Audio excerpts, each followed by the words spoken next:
A mí me parece que el aprendizaje más grande no está en lo técnico. El aprendizaje más grande está en las experiencias que tienen los estudiantes y nosotros también como profesores. Hoy en día estamos ante unos desafíos bastante grandes porque tenemos un montón de presiones ambientales, sociales, económicas que nos están pidiendo repensar la manera en que producimos, la manera en que pensamos, la manera en que consumimos.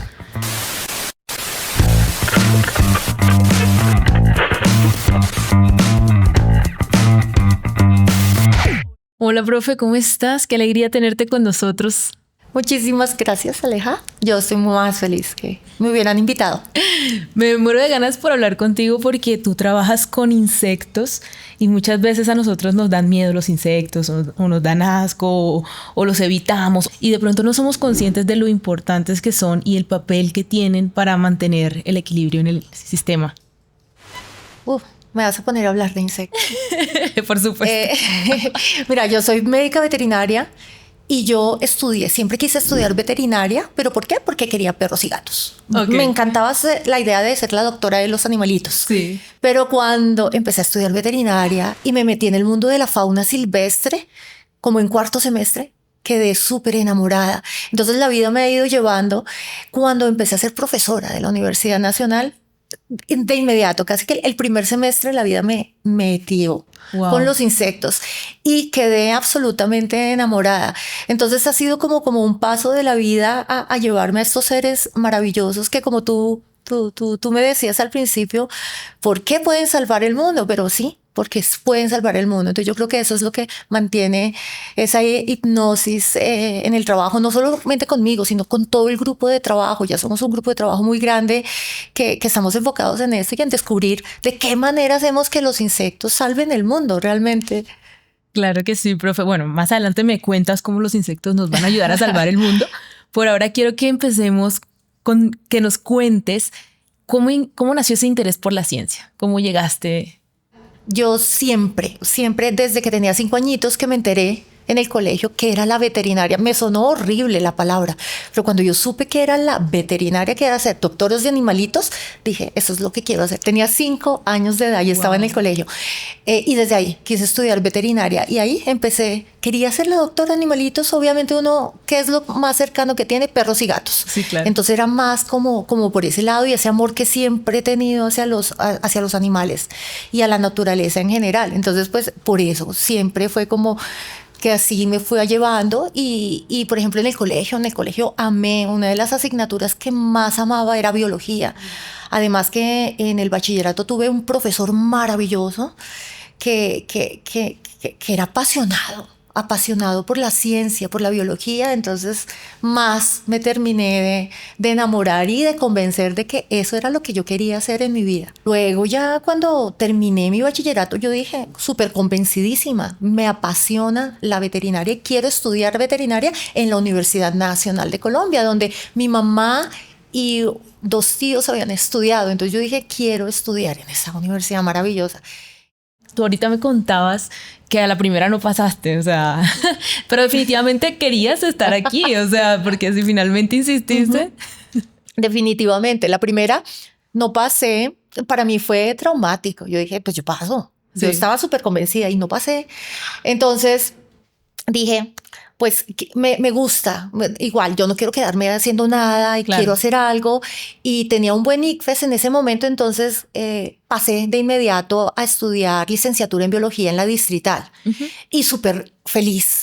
La biología, yo decía, sí, es lo que me encanta y me encantaba ver las células y me encantaba hacer las salidas de campo con mis compañeros allá, pero aún así yo dije, la biología es preciosa, pero yo me siento más afinidad hacia los animales y hacia la parte de medicina. Entonces, en el segundo semestre, yo dije, me tengo que seguir presentando. Me presenté y pasé. Yo creo que una de las noticias más maravillosas de mi vida, cuando me di cuenta. En ese tiempo pues no había ni celulares, nada.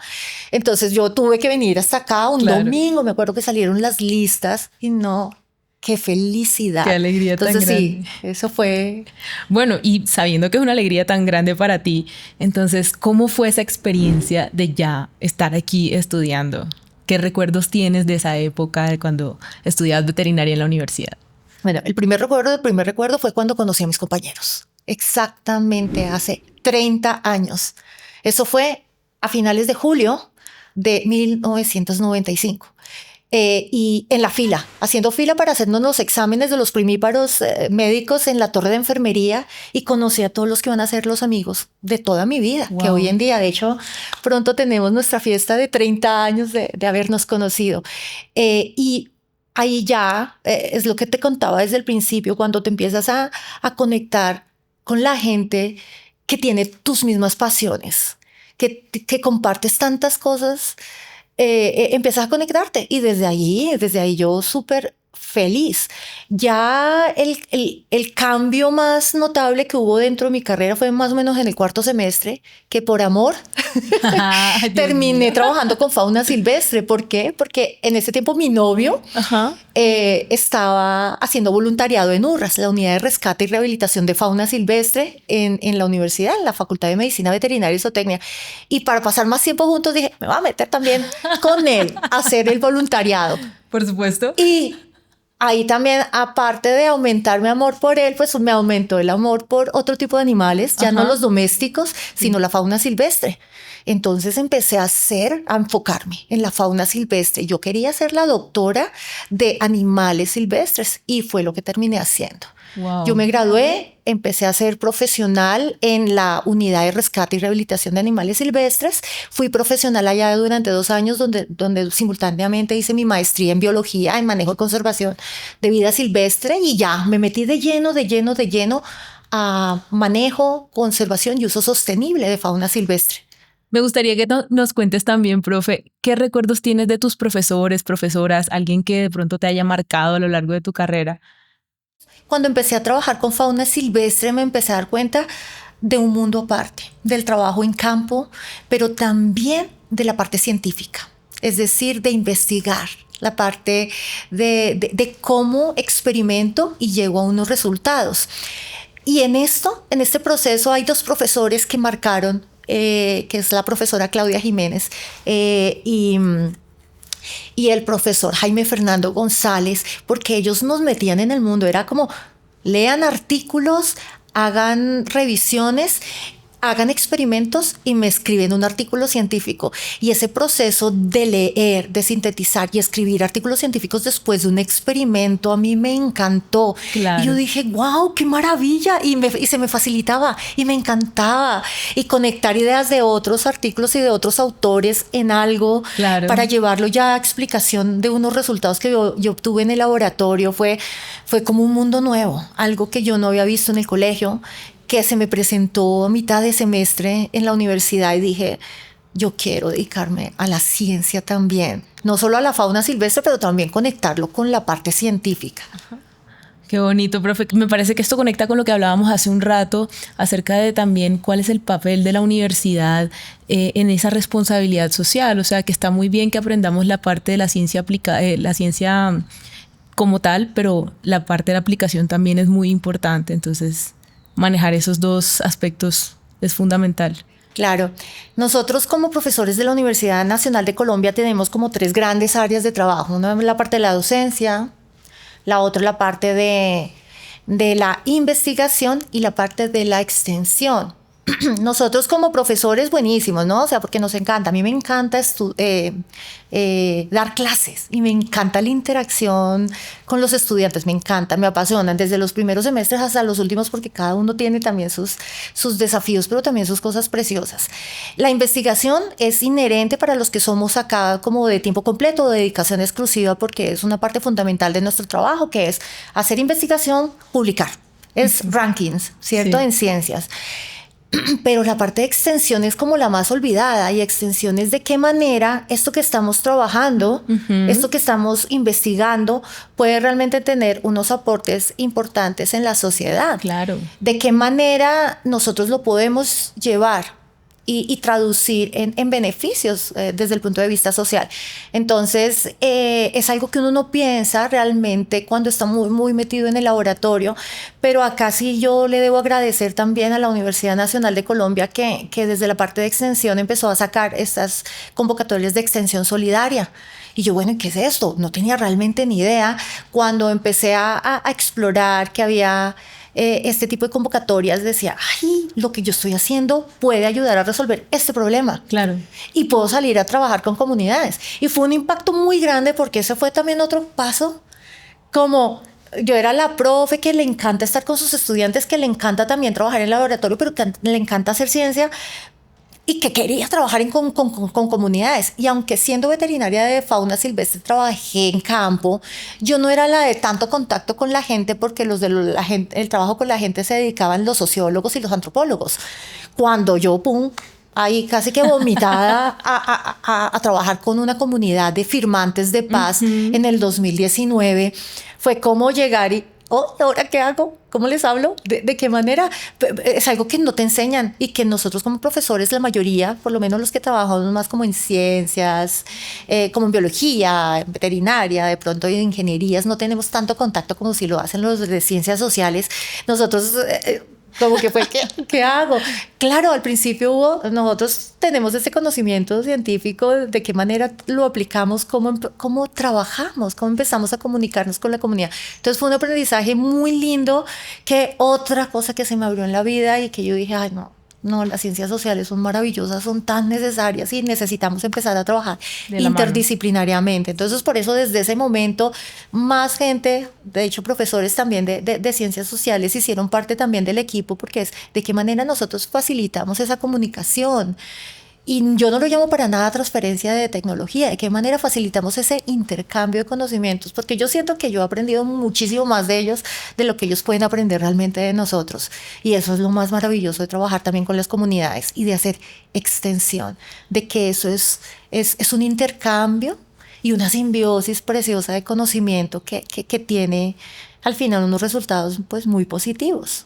Qué chévere, profe. Y justamente hablando de este intercambio y demás, me parece muy pertinente que nos cuentes sobre ese proyecto tan bonito en el que estuviste, el de Insectos por la Paz, que fue con los firmantes de paz. Ya nos lo mencionaste, pero quiero que por favor nos compartas cómo fue esa experiencia, qué trabajaron, cómo ayudaron a las comunidades a través de la ciencia. Bueno, lo primero que te quiero decir, Aleja, es que no estamos. Estamos.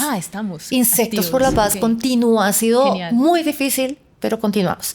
Entonces, esto es también esa parte súper linda de que, bueno, yo me enamoré de los insectos, ¿cierto? Acá, porque los mismos estudiantes y por el mismo potencial que tenían los insectos, pero llegó un momento en que, bueno, Carol, se tiene que ir a hacer el doctorado, porque yo solamente tenía maestría en ese momento. Eso fue hace, pues imagínate, en el 2009. Entonces yo dije, me voy a hacer un doctorado. Terminé haciendo el doctorado en una especie maravillosa que es una mosquita que se llama la mosca soldado negra, que la larva se alimenta de residuos orgánicos. Entonces los convierte en biomasa que podemos utilizarla para la nutrición animal, con una calidad nutricional maravillosa, pero también imagínate que ellos, el residuo que dejan esas larvitas después de ese consumo sirve también como biofertilizante. Entonces, yo lo que trabajé en el laboratorio fue muy básico, que fue básicamente la ecología nutricional de esa mosca, 5 años de trabajo, pero cuando yo regresé al país, teniendo la mosquita acá en el país, porque es una especie nativa para Colombia, yo dije, esta mosquita está para hacer cosas maravillosas, claro, no solamente quedarse en el laboratorio. Entonces fue ahí cuando se unió todo lo que yo te decía, los caminos que van fluyendo y llegando preciosamente. Fue cuando lanzaron una de las convocatorias de extensión solidaria, yo recién llegada al país, y yo decía, esto es lo más maravilloso, acá podemos utilizar la mosca. Vi uno de los problemas estaba asociado con firmantes de paz en el Tolima. Ellos el problema que tenían es, estamos produciendo tilapias, pero es extremadamente costoso alimentarlas. El alimento comercial es muy caro, claro, es el 70% de los costos. Entonces dije, acá la mosca es maravillosa, porque podemos criarla, ellos la pueden tener, podemos reemplazar parte del alimento con la larva, ellos pueden utilizar el sustrato como fertilizante y podemos empezar un proceso de economía circular con firmantes de paz en el territorio nacional. Y fue cuando me metí de lleno con un grupo de estudiantes también preciosos de biología, de veterinaria y de zootecnia que nos ayudaron en todo el proceso, porque esto ha sido un proceso no solamente que Carol acá, no, para nada.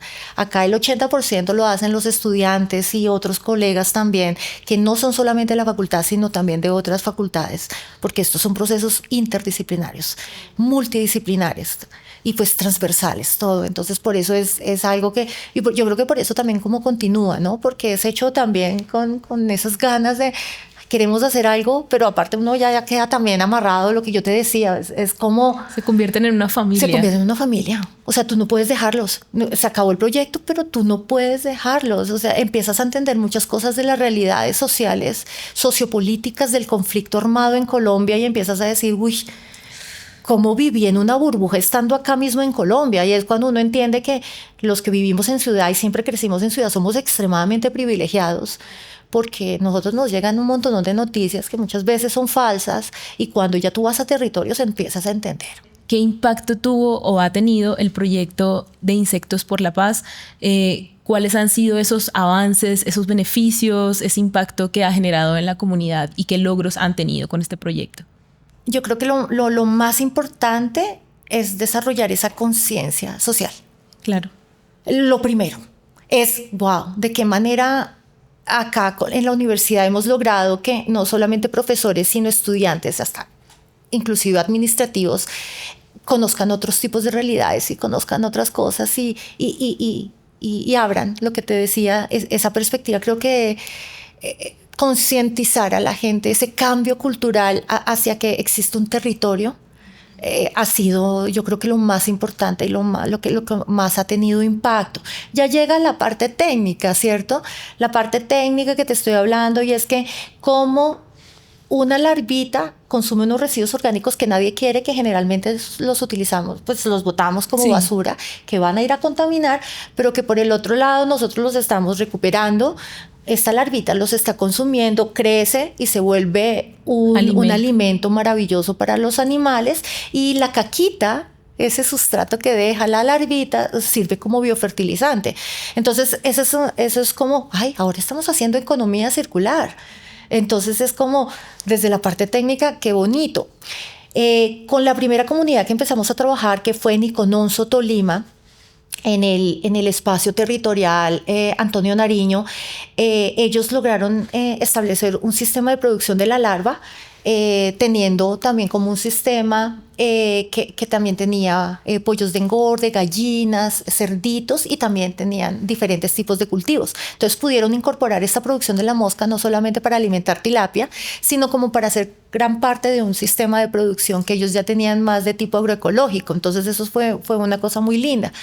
Pero yo también te lo decía antes, Aleja, y es que ¿qué pasa aquí en Colombia? Trabajar en Colombia es muy complejo cuando todavía sigue este conflicto sociopolítico y armado. Claro, se firmó la paz, pero tú sabes cuáles son las connotaciones detrás de eso. Muchos no quieren la paz, quieren que la guerra continúe. Entonces se han dedicado a explotar y a dinamitar todos estos procesos sociales lindos que se han formado luego de la firma del acuerdo. Entonces, pues desafortunadamente, Aleja, con la comunidad con la que empezamos a trabajar, los amenazaron, los paramilitares nos sacaron de las comunidades de allí y se acabó todo el proceso, no solamente la mosca, se acabó el proceso de lo que estaban cultivando, de los pececitos, de todo. ¿Por qué? Porque quieren dinamitar estos procesos. Entonces trabajar en esto, aunque tengamos resultados técnicos lindos y aunque lleguemos a una concientización mucho más amplia en la comunidad académica, estamos trabajando en un país donde tú no tienes la garantía de dar continuidad a los procesos por el conflicto que vivimos. Entonces es algo con lo que tú tienes, un factor que tienes que tener en cuenta siempre que empiezas un proyecto. Pero gracias a la vida también y digamos al impacto que ha tenido, nosotros empezamos a trabajar también con una comunidad también de firmantes de paz en otro espacio territorial, en el Jaime Pardo Leal, en Colinas, en el Guaviare, y allá continuamos el proceso. Pero también gracias a que también la vida también fluye, no son las cosas malas, hay cosas muy lindas porque hay más gente que quiere hacer procesos bellos. Qué bueno. Y que gente que quiere salir adelante y que quiere acabar la guerra. Pues varias de las comunidades que salieron desplazadas fueron reubicadas en diferentes partes de Colombia, y por ejemplo la que fue reubicada en el Meta empezó a trabajar otra vez con la mosca, y solitos, por iniciativa de ellos. Y es, por ejemplo, el espacio territorial del Guaviare el que está ayudando a que también salga adelante.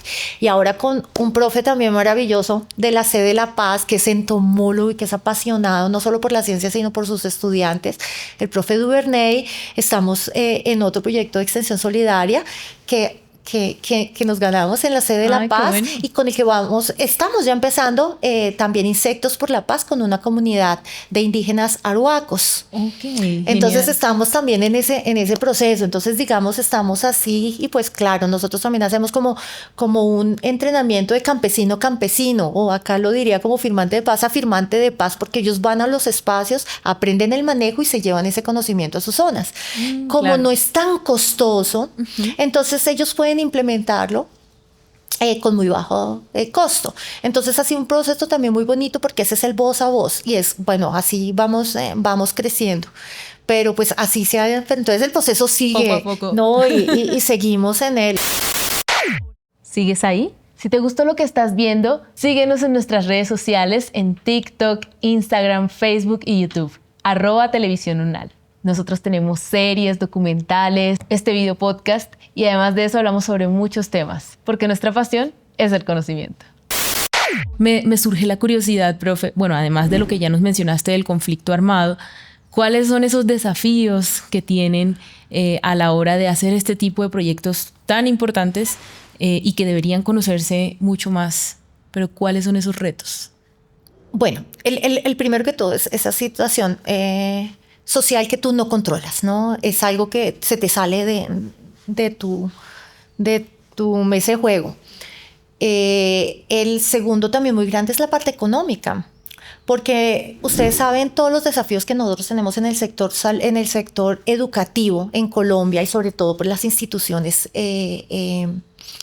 gubernamentales.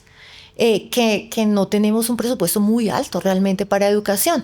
Entonces, si la tenemos que luchar para hacer investigación y docencia, para mantener una zona de bienestar también para nuestros estudiantes, para nuestros docentes, pues para lo que menos hay es para extensión. Cuando hacemos menos extensión, pues hay menos inversión. Al haber menos inversión, tú simplemente terminas el proyecto y te devuelves. Entonces no hay esa continuidad de los proyectos. Creo que debería haber esa continuidad, porque es que el trabajo con comunidad no es que yo llego y te gano y te llevo 3 gallinas, 3 moscas y sálvate como puedas. No, eso es un proceso continuo. Claro. Es un proceso de trabajo, y ellos llegan a creer en ti. Claro. Cuando tú simplemente te traes las 3 gallinas, los 3 pollos y 3 moscas y trabajas 6 meses y te vas, se pierde esa credibilidad. Y entonces cuando uno quiere, dice, no, profe, pero usted nos dejó tirados. Y eso es lo que ha pasado con una gran cantidad de proyectos, que no hay esa continuidad. Y eso es otro de los desafíos más grandes, porque cualquier desafío técnico lo puedes lograr, y sobre todo nosotros los colombianos es que somos brillantísimos para hacer cosas donde no hay luz, donde no hay electricidad, donde no hay transporte. Por eso es que, ¿por qué? Porque la gente ya vive esas situaciones desde hace siglos. Entonces ellos tienen un montón de herramientas que a nosotros como citadinos jamás se nos ocurriría. Entonces mezclar lo que nosotros podemos llevar y lo que ellos nos pueden dar, se generan cosas técnicas muy importantes que pueden perdurar en el tiempo. Pero sí se necesita esa continuidad. Y también esa continuidad necesita inversión, necesita dinero.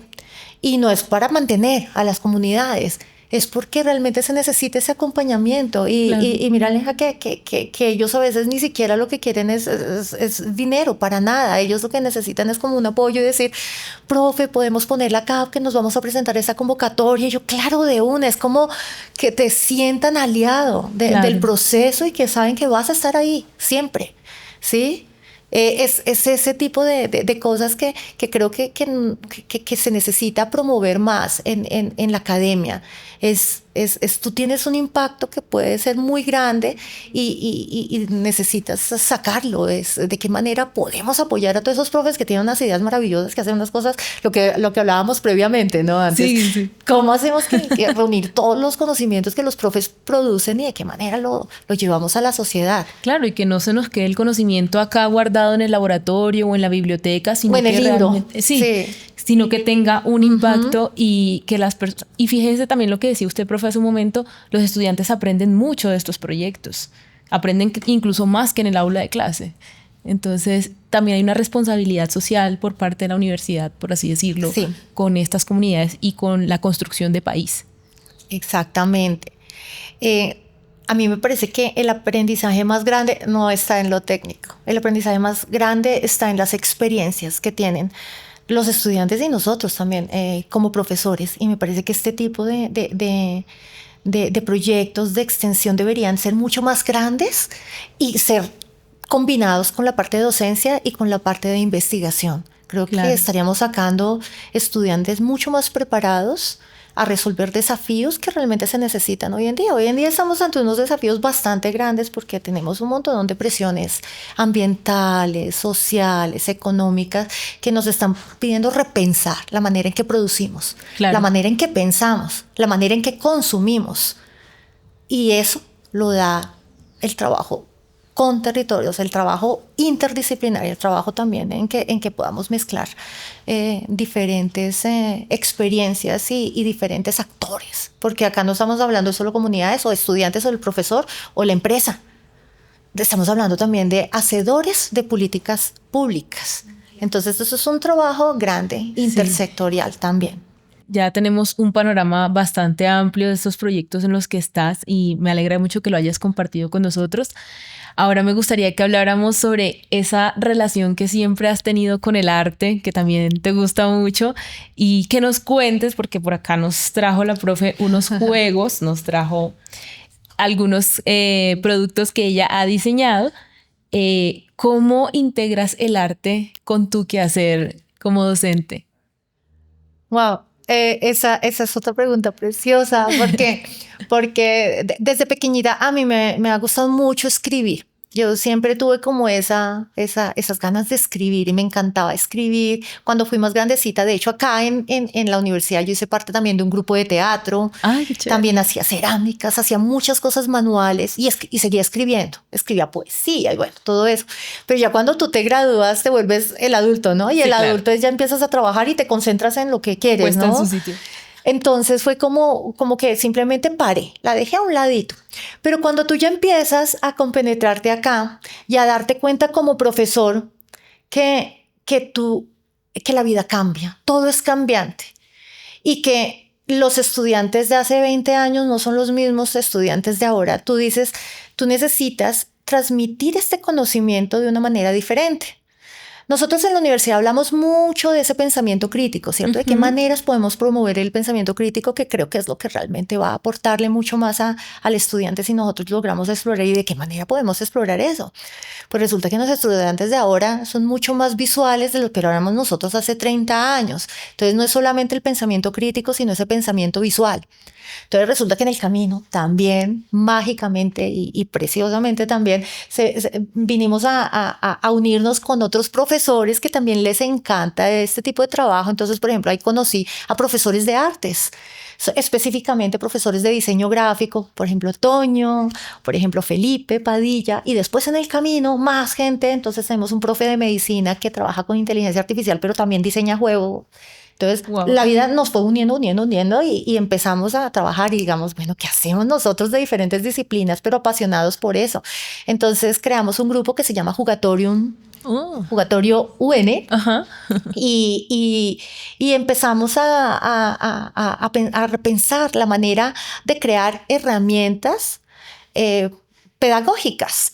Pero no solamente pedagógicas, sino que también pudieran salir, porque no solamente fueron diseñadas para estudiantes, sino también para comunidades, para gente externa. Entonces salieron juegos como por ejemplo este que es Potencial Z. Okay. Este es un juego que diseñamos para mostrar cómo la fauna silvestre es diferente y tiene unas potencialidades preciosas desde el punto de vista ecosistémico, desde el punto de vista productivo. Y esto era una forma linda, diagramada, estructurada de mostrarles esas áreas a los estudiantes. Este juego yo lo utilizo en clase. Pero también, chévere. Por ejemplo, está que este es de solo insectos, se llama Insectorama.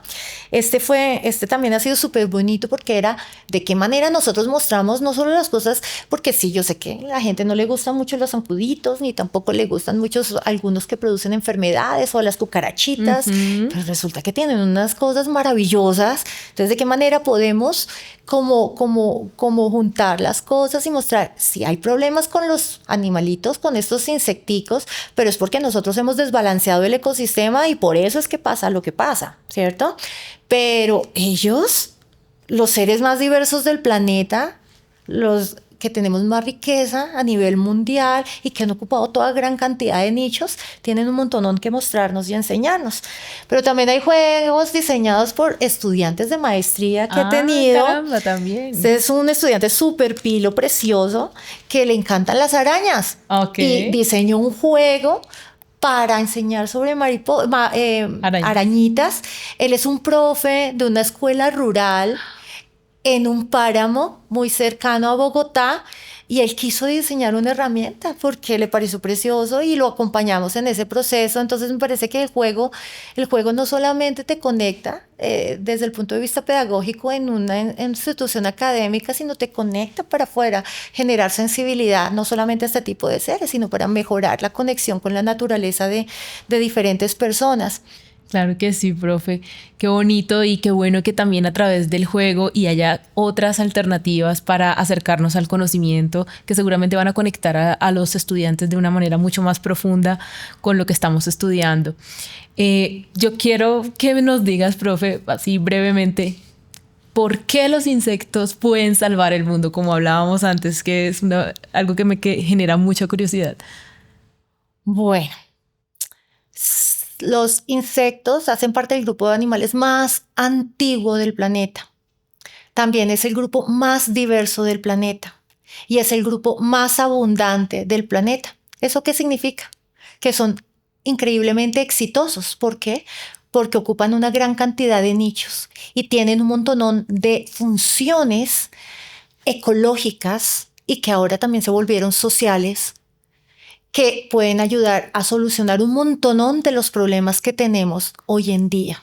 Por ejemplo, problemas con residuos orgánicos, problemas de que necesitamos biomoléculas muy específicas para medicina, para farmacia, para desarrollos biotecnológicos, pero solo el hecho de que también puedan servir como alimento humano y animal también hacen que tengan un espacio muy importante también desde el punto de vista de seguridad alimentaria.